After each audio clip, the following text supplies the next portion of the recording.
Welcome to Yachting International Radio. You're with Karine Rayson from the Crew Coach on your mental health. This week, I have a beautiful guest with us, Laura from the New York area. And Laura used to work in the industry, but I'm going to first welcome you, Laura, to the show. Thank you so much for being here and sharing your experience. Thank you so much for having me. My pleasure. So how did you get in the industry? How long did you work in the industry for? And where are you today? So I discovered the industry on a spring break trip in college to St. Thomas. A friend of mine met the crew of Kismet at the time, and we kind of spent our week with them, and I kind of got to know the industry that way. Fast forward a few years, I found my way back to it. I was hungry for a fresh start, needed to travel and get out there and see the world. So with the help of those Yachties that I met that college spring break, I was kind of able to navigate my way back into the industry.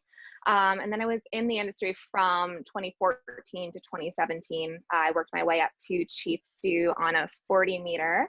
And that's where I was when I left. And now I work as a VIP flight attendant on private jets. Wow. And is it very different to yachting? Yes and no. I mean, they're sister jobs, right? We're working for the same clientele, the same type of service is expected. You're still traveling for a living, but the lifestyle is drastically different because in private aviation, you're just kind of delivering the guests to where they want to go, and you kind of get to say goodbye and wait to fly them home. So there's definitely a tremendous difference in work-life balance in private aviation. Yeah, gosh, amazing. And you've got a little side hustle. Mhm. So you're a superwoman. I do. Well, it's debatable. But I also run a web platform for those looking to follow a career similar to mine, working in luxury travel on super yachts and private jets, called Tides and Tailwinds. Amazing, amazing. Well, Laura, actually, I'll give you guys a bit of a backstory, but Laura reached out based on a post that I put up on Instagram from Andrea, who's a chief steward, and she's 38 years old. So I'm just going to read to you what Andrea said, and then we're going to talk about how you guys can start thinking about your exit strategy and how to build a successful exit strategy. So Andrea said, I promised myself I wouldn't do another season in yachting, but somehow summer's practically here and I've made no move whatsoever to leave the yacht I'm on. I know yachting doesn't make me happy anymore. It's been mostly great, but in my late 30s now, and it's really wearing thin on me, and I need a better work-life balance. I don't know if it's fear holding me back, as I've got some ideas, but no solid plan of what I want to do next. I've been in yachting for 15 years. I finished university and then fell straight into yachting, so I don't have a professional career behind me. Some days I think I should do another year or two for the money. And other days I get frustrated and not taking action. I'm starting to feel like my life is slipping through my fingers and I don't have a handle on it at the moment. My brain is a constant roller coaster and I'm trying to make a decision. Do you have any advice on how to get out of yachting in a way that sets me up professionally for the next stage of my life? So I can imagine a lot of people would be feeling like Andrea, and Laura and I were talking about the golden handcuffs before, which is really, this nails what the experience of having golden handcuffs, what that looks like. And Right on the head. my experience in yachting, and it felt like a constant nagging feeling in my heart.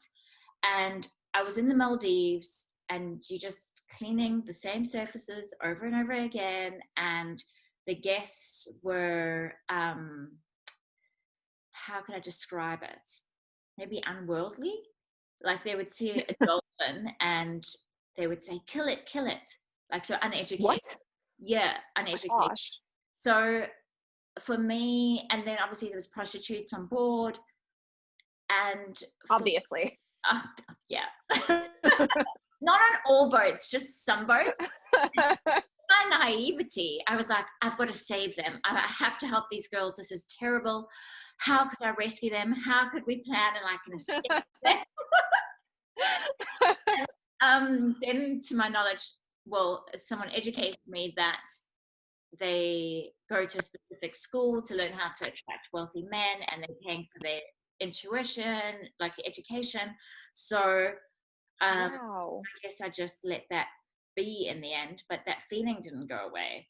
And the Right. feeling was I want to make a difference. Like I wasn't feeling fulfilled in my work working on board.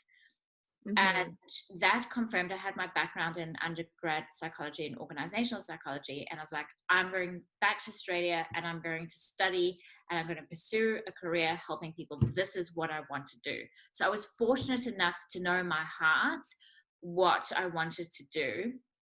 And talking before about the idea of unpacking what matters to you. So, what are your values?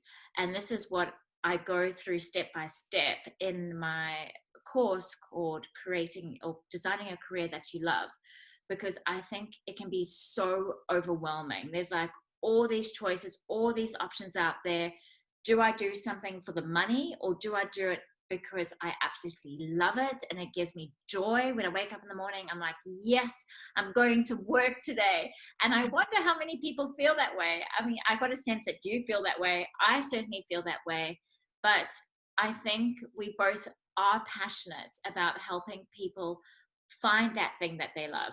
So I would love, Absolutely. because you've exited the industry more recently, where I was doing that 10 years ago, but I'd love to hear your thought process behind your exit strategy. Yeah.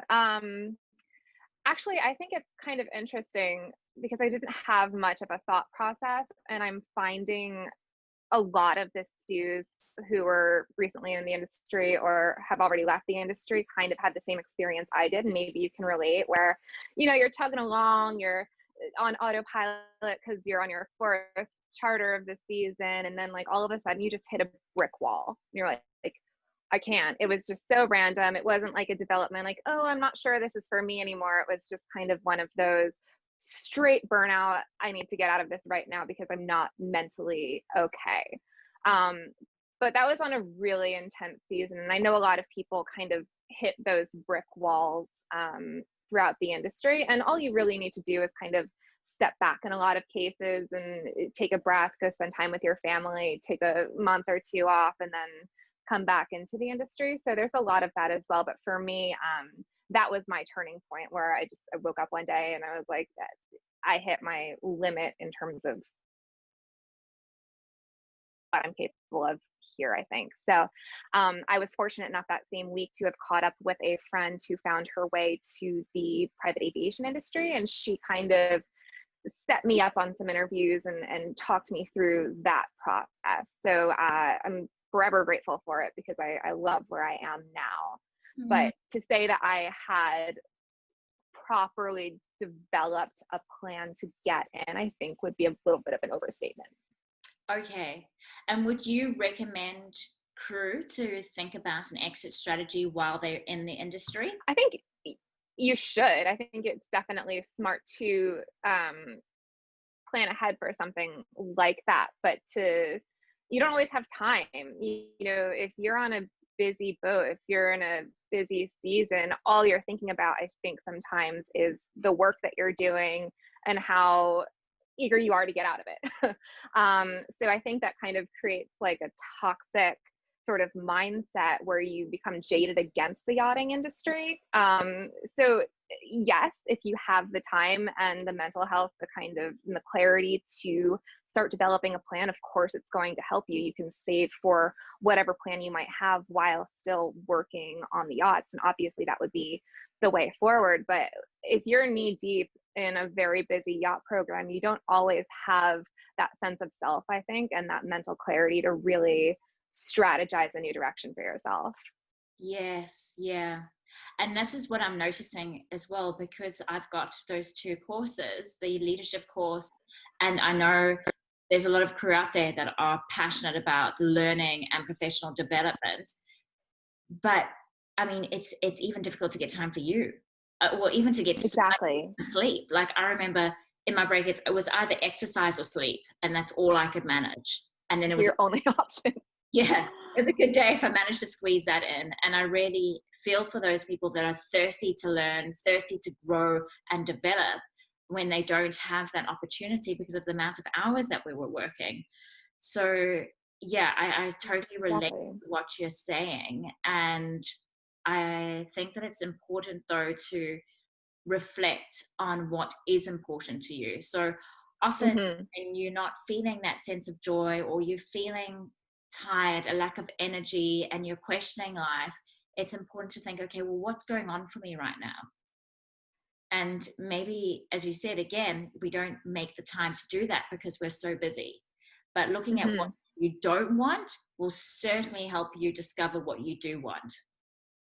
Absolutely. Absolutely. And I think, you know, a lot of crew members come into the yachting industry young, and you know, they think that travel is what's going to fulfill them, so that's your main priority when you come in. But after a couple years of doing that, you start to wonder, okay, I'm seeing the world, I've had these amazing experiences, but you know, what about a home? What's the next step? And it's just finding that route, I think, that becomes so difficult when you're so consumed with your job on yacht.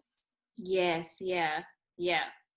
Another point I want to address on is burnout, because I've experienced burnout a few times in my career, and it just Hmm. sneaks up on you and you don't even realize it's happening. And Yeah. I'm like, why didn't they teach me this in my degrees that I've studied? Like, I had to literally experience it while working in the prison, and I wasn't even getting time to drink water because I was so flat out busy. And on one occasion, I fell asleep at the wheel. I had to drive 2 hours.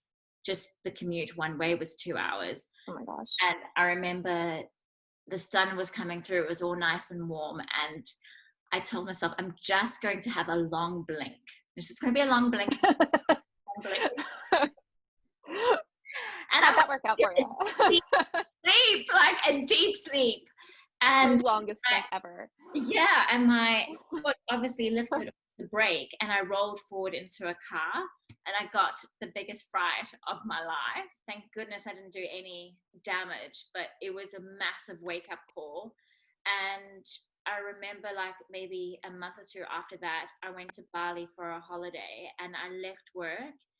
It was like I opened the doors of the building, and as I left, I just burst into tears because it was like such a relief, and I was so exhausted. And I Hmm. remember flying back and thinking, I just can't go back. I just can't go back because it's too much. So what were the signs and symptoms that you experienced of burnout? So the year that I left the industry, I had become chief stew, and that was the busiest charter program, trip program I had ever known in my entire career. I think while I was chief stew, we did along the lines of 18 charters and another 9 or 10 boss trips. So it was a lot. It was a lot on me. We had a really great reputation. So, of course, there's a great pressure, especially coming in as a new chief stew, to maintain that level for the clients. So for me, I think it was not just the physical burnout, which of course happens when you're back to back charters and you're moving the boat around, because our boss wanted the boat in Florida, but he had no problem sending us right back down to the Caribbean. I think that season we came back and forth from the Caribbean. We did 3 crossings just to go back for charters and to come back to be up for the boss. So it was just a lot of movement, not a lot of sleep.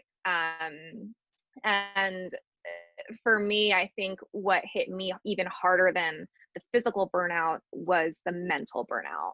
Like I knew that I was going to be exhausted. You know, you wake up at the start of a season, you're like, all right, there goes my life. I'm owned now. But what I didn't do, and I think this kind of ties into what you were talking about earlier, is I didn't create enough time for myself mentally to process everything that was going on. You know, just take a few minutes every day just to focus on yourself and ground yourself, meditate, do yoga, whatever you have to do. Um, that's what really burnt me out, was the fact that I didn't devote even an ounce of my own mental ability to me. It was just go, go, go, gas, gas, gas, clean, clean, clean all the time. Yeah. So that was it for me. Yeah. Wow. Hmm. And it's, as you said, like, you know, when you're on that wheel, like the hamster on the wheel analogy, and you're just going, going, going, and it's like Groundhog Day, and you don't Exactly. You're just have, on autopilot. yeah, you don't have the space to think about what you really want. And you get Hmm. to a point where it's like, as you said, it's something like you press the eject button, you're like, I'm out. This is no good for me. Hmm. I need to get out right now. Yeah. Obviously, there's a few others who've had different experiences where it was more of a long time coming. They could see, you know, the road ahead, that their time in yachting was coming to an end. With some crew, obviously they have a runway and they can see the runway, and then other crew might just launch and they go into the unknown and it becomes extremely overwhelming. They can't Hmm. think of what they actually really, really want to do, and also the financial difficulties around subscribing to a different lifestyle to what you were used to when you've had your rent and your food and all that paid for. You've just got that disposable income. So Yeah, that hurts. yeah, and that's why it's so important to have a nest egg and maybe seek consultation with a financial advisor to plan your, as making that part of your exit strategy. Hmm. Totally agree. Completely. I would also add, I think a lot of stews, particularly when they're thinking about leaving the industry, they tend to undervalue themselves. Like I've talked with quite a few who are like, I know yachting, I'm a yacht stew. Like, how is this relevant in the real world? But I think that people have no idea how relevant it can be in spectrums that they might not have even considered before. So when I left the industry, I didn't market myself as a yacht stew looking to work on land. I marketed myself as like a luxury service professional. So then that caught the attention of concierges, of travel agents, of estates, of hotels. Yeah. There's so many different avenues because our skill set is so broad. And at the end of the day, what we have that somebody else with a different background might not is a comfort dealing with a super high echelon of clientele and people on a regular basis. We also have like an unmatched work ethic, attention to detail, all of these qualities that become second nature when you're working on a super yacht can apply to so many different avenues. And I think that um, a lot of stews, while they are a stewardess, don't see the big picture about how they can apply that to so many other routes. It's so true. And it's like, if I was speaking Chinese to you and you didn't understand the language, how are you to relate to that? And it's the same with a yachting CB. It's like, Hmm. what? You did what? I don't understand. So it's about changing the language so that the receiver Exactly. can relate to it and go, oh, you do, oh, that makes sense. So there's so many, Hmm. things you do need to think about as part of your exit strategy. But yeah, I'm in awe with regards to some of the clients that I've worked with. There was a girl named Kate, and she was a bosun, and she had an injury, as well as the culture on board wasn't positive at all. It was quite sexist. And she was in Hmm. a dark hotel when she made the phone call to me in Thailand. And she was not in a good way, but she knew that it was probably time for her to leave. But since she had an injury, she couldn't work. So she had the time to do the course. And I make sure that my clients set goals at the beginning so we can look back at what they have achieved, so we can create a measuring stick. And she added things like, because this is when we're discovering in her values and doing the wheel of life of what your priorities are in your life right now. And we'll find that some areas you may neglect, like say friends, family, community, um, relationships. And so we're looking at those areas that we could focus. With regards to what happened to Kate, she said that she wanted to settle down in a community, in a town. She wants to make friends. She would like to meet a guy, have a relationship, as well as find a career that she absolutely loves. She got it all, like literally in 3 months. It was insane. Amazing. Like it was unbelievable. And I think because she just honed down, she did the work and she honed down on what was lacking in her life and how she wanted to fill it and what was important to her. So her values became her Amazing. compass in finding her meaning and her why in her life. And she's still working in the same company a year on, and she's grown up the corporate ladder and she's a project manager. Wow. Yeah, insane. Wow. Yeah, You really have to manifest it for yourself first, I think. I think that's the first step, is like recognizing you need a change and then manifesting the exact type of life that you want and reprioritizing exactly as you said. yeah, absolutely. So what would be, closing off, what would be your one piece of advice to crew like Andrea who's struggling to make that change into moving to land-based life?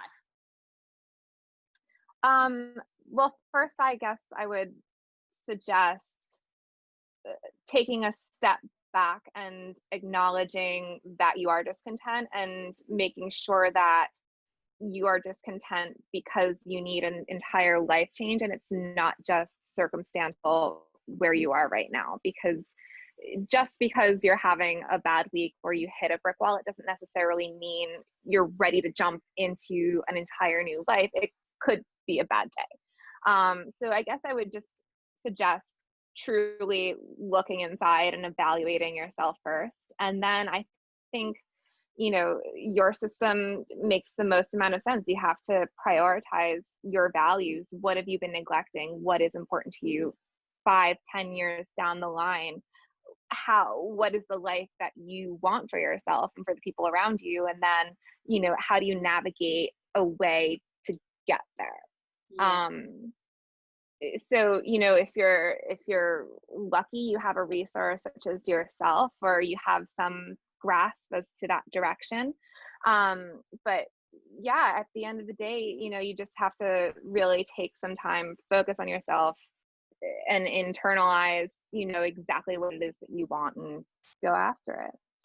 Amazing. What beautiful advice. And thank you so much for showing your support towards Andrea. And Of yeah, course. it was so genuine and I really appreciate that. So I know you've said to me that if Andrea wants to reach out or anyone else, that they're more than welcome to. So how do people reach you? What's the best way to contact you on Instagram and your? Sure. There's a lot of different routes. The website that I run is called tidesandtailwinds.com. So they can submit a contact form through there, or we have an Instagram at Tides and Tailwinds where they could direct message me anytime. And I would just love to talk anybody through my experiences, my exit strategy, how I got to where I am as a corporate flight attendant, what this lifestyle is like, because I do think it's a really nice transition for, students who may still want to work and travel. They're not ready to let go of that, but they are hungry for a home life. It's a really nice blend of those two things. So that's what makes me happy about it. But yeah, I'm just so happy to talk to anybody about all of it. Thanks so much, Laura. Well, yeah, thank you so much for joining me and for embracing all the tech issues we've had. Of course, no problem at all. Yeah, thank you so, so much. My pleasure. Thank you so much for having me, and we'll talk soon.